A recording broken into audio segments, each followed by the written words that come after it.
Today we continue from last week's study. We will look at the fulfillment of the prophecy about the Day of Atonement.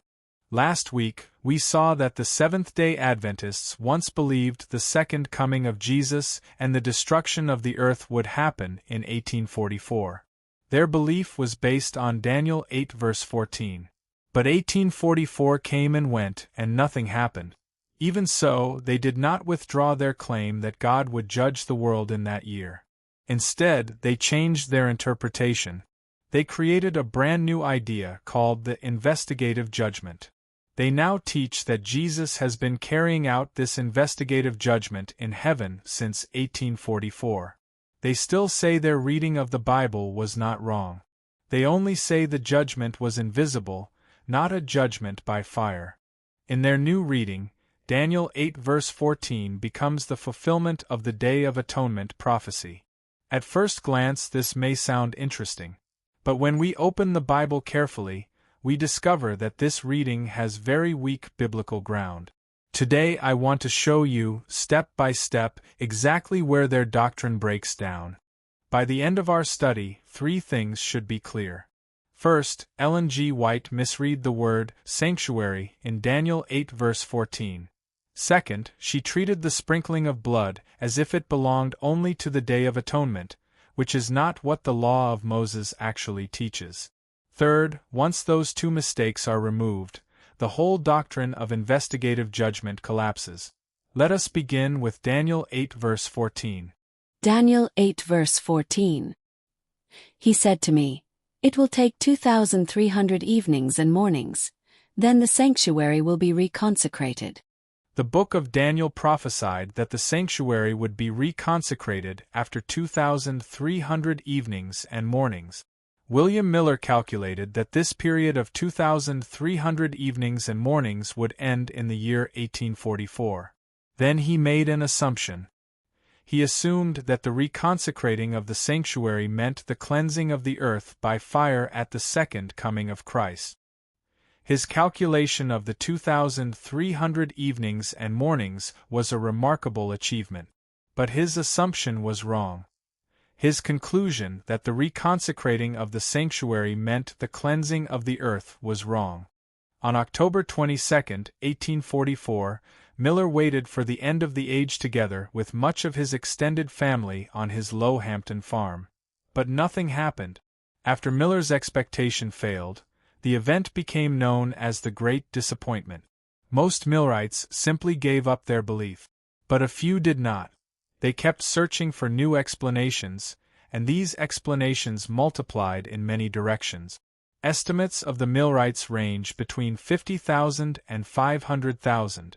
Miller's legacy today includes the Seventh-day Adventist Church, which has more than 19 million members. The SDA Church has a direct line of descent from the Millerites and from the Great Disappointment. Ellen G. White was only 17 years old in 1844. She later became an American author, a self-proclaimed prophet, and a co-founder of the Seventh-day Adventist Church. I want to share with you today some pieces from her well-known book, The Great Controversy. About the Great Disappointment, she wrote the following in this book. The Great Controversy, page 336. Chapter 22, Prophecies Fulfilled. While the bridegroom tarried, they all slumbered and slept. By the tarrying of the bridegroom is represented the passing of the time when the Lord was expected, the disappointment, and the seeming delay. She tried to explain the Great Disappointment through the parable of the 10 virgins in Matthew 25. She wrote that the delay of the bridegroom in that parable represents the passing of the day when the Lord was expected. In this way she justified the Great Disappointment of 1844 by using the parable of the 10 virgins. Then she went one step further. In chapter 23 of the same book, she introduced her new concept of investigative judgment. She argued that the reconsecrating of the sanctuary in Daniel 8 verse 14 is the fulfillment of the Day of Atonement prophecy. In the end, she claimed that Jesus entered the heavenly sanctuary and began the investigative judgment in 1844. Notice the contradiction here. In chapter 22 she says the second coming of Christ was delayed. In chapter 23 she says God's judgment has already begun. Both cannot be true at the same time. In order to reach her conclusion, Mrs. White gave a detailed description of the sanctuary in chapter 23. The Great Controversy, page 351. Chapter 23. What is the sanctuary? In the holy place was the candlestick on the south, with its 7 lamps giving light to the sanctuary both by day and by night. On the north stood the table of showbread, and before the veil separating the holy from the most holy was the golden altar of incense, from which the cloud of fragrance, with the prayers of Israel, was daily ascending before God. In the most holy place stood the ark, a chest of precious wood overlaid with gold, the depository of the 2 tables of stone upon which God had inscribed the law of 10 commandments. Above the ark, and forming the cover to the sacred chest, was a mercy seat, surmounted by 2 cherubim, one at each end. In this apartment the divine presence was manifested between the cherubim. She also spoke of a second, or new covenant sanctuary, which is the heavenly temple. She said the matchless splendor of the earthly tabernacle showed us the glories of that heavenly temple, where Christ our forerunner ministers for us as high priest. The Great Controversy, page 356, chapter 23. What is the sanctuary? The ministration of the earthly sanctuary consisted of 2 divisions. The priests ministered daily in the holy place, while once a year the high priest performed a special work of atonement in the most holy, for the cleansing of the sanctuary. She wrote as follows: while once a year the high priest performed a special work of atonement in the most holy. From these paragraphs we can see clearly what Mrs. White did. She interpreted the reconsecrating of the sanctuary in Daniel 8 verse 14 as the sprinkling of blood on the Day of Atonement. She used Hebrews 9 verse 22 as her basis. Hebrews 9 verse 22. In fact, the law requires that nearly everything be cleansed with blood, and without the shedding of blood there is no forgiveness. Her understanding of the sanctuary itself was excellent, but her final leap, that the reconsecrating of the sanctuary equals the Day of Atonement, was a hasty and incorrect conclusion. Let us be fair. Some parts of her reading are correct, and we can accept them.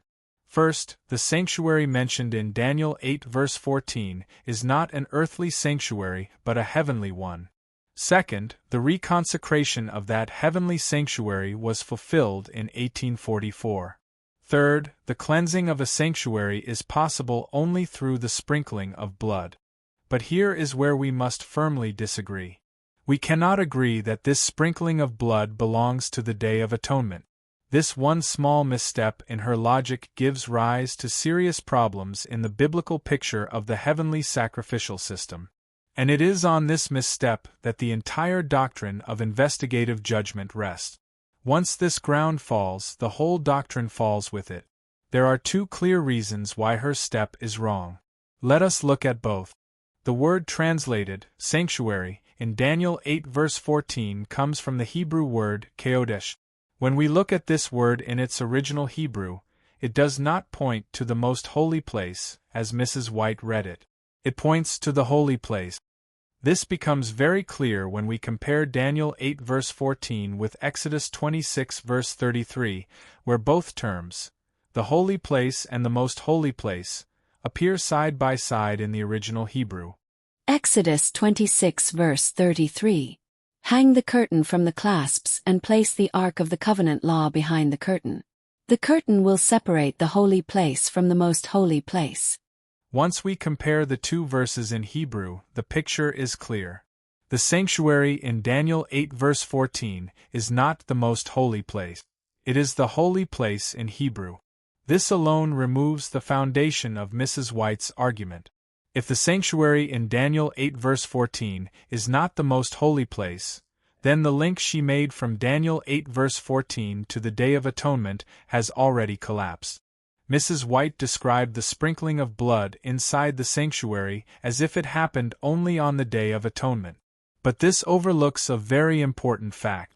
Under the law of Moses, the sprinkling of blood in the sanctuary was performed at every one of the feasts, from the Feast of Unleavened Bread all the way to the Feast of Tabernacles. Let us look carefully. Under the law of Moses, there are several types of sacrifices: burnt offerings, grain offerings, fellowship offerings, and sin offerings. In the case of a sin offering, the priest was required to sprinkle the blood of the sacrificed animal inside the sanctuary. Leviticus 4 verses 3-5. If the anointed priest sins, bringing guilt on the people, he must bring to the Lord a young bull without defect as a sin offering for the sin he has committed. He is to present the bull at the entrance to the tent of meeting before the Lord. He is to lay his hand on its head and slaughter it there before the Lord. Then the anointed priest shall take some of the bull's blood and carry it into the tent of meeting. Now let us go to the book of Numbers to see exactly when a sin offering was performed. As you follow along, notice one thing.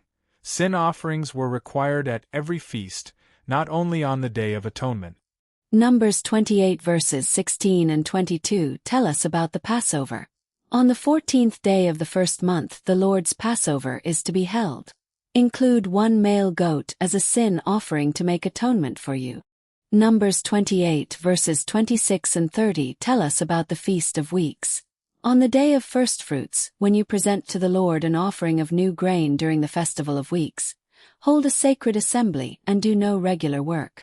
Include one male goat to make atonement for you. Numbers 29 verses 1 and 5 tell us about the Feast of Trumpets.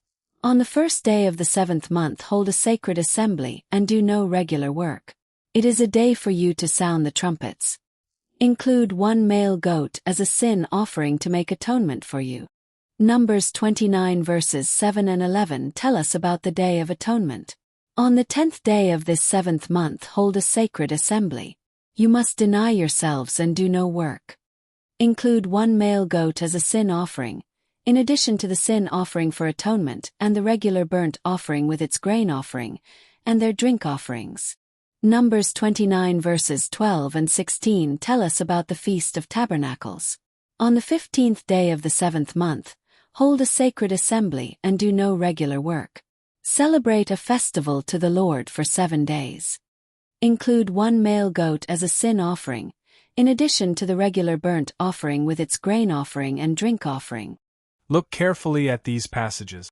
During the Feast of Tabernacles, the sin offering was performed every single day from the 15th to the 22nd of the 7th month.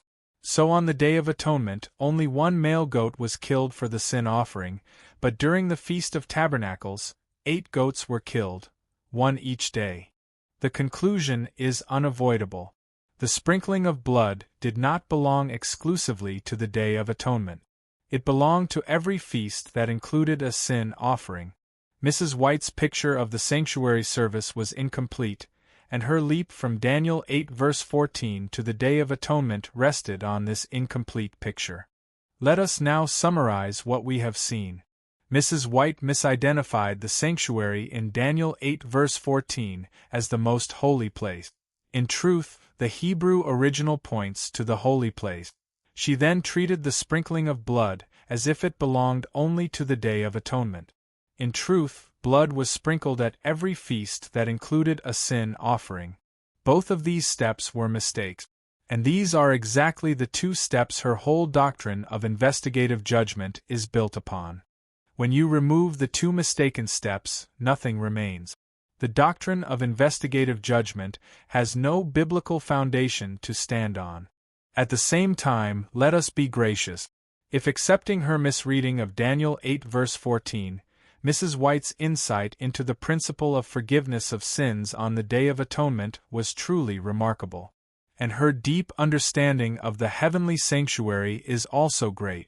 We cannot deny that in this area, she was moved by the Holy Spirit. But there is one regrettable thing. While she understood the importance of the seventh-day Sabbath, she did not properly grasp how important the 7 annual feasts are for the forgiveness of sins and salvation. As we just saw in Numbers 28 and 29, the 7 feasts included a sin offering, while the seventh-day Sabbath sacrifice did not. If the prophecy of Daniel 8 verse 14 was not about the Day of Atonement, then what did it actually fulfill? Here is our interpretation. The feasts had disappeared during the Middle Ages under the darkness of Roman Catholicism. In 1844, through the birth of the Seventh-day Adventist Church, these feasts began to be revived partially by the seventh day of Sabbath, and the sanctuary service of the heavenly sanctuary began. But this was only a first step. It was not the final destination. The SDA Church was the beginning of a movement toward the final church, the church that would observe all 7 feasts of the heavenly sanctuary in their completeness. This interpretation fits Daniel 8 verse 14 without contradiction. It honors the true meaning of the Hebrew word for sanctuary, and it fits perfectly with the full picture of the sacrifices in Numbers 28 and 29. Brothers and sisters, let us pull the threads together. Today we saw 3 simple truths. First, Ellen G. White misread the Hebrew word for sanctuary in Daniel 8 verse 14. Second, she wrongly narrowed the sprinkling of blood to the Day of Atonement alone, when in fact it belonged to every feast. Third, once these 2 mistakes are removed, the whole doctrine of investigative judgment falls apart, because it has nothing left to stand on. This is why our church does not accept the doctrine of investigative judgment. Not because we are unkind to Mrs. White, but because we are faithful to the Bible. Where the Bible speaks clearly, we must follow it, even when it corrects a beloved teacher. But this raises one more important question. If the fulfillment of the Day of Atonement prophecy was not in 1844, then when will it actually be fulfilled? That is the question we will study together next week. For a deeper and more complete understanding, please come back and continue this study with us. Because I know how important this subject is, I produced a video of last week's study and sent it to you. I plan to do the same for today's study. If you have any questions while watching the video on YouTube, please send me a text message or a letter. I will address your questions during next week's Bible study. Thank you for your careful attention today. May the God of truth bless you and guide you. I will see you again next week.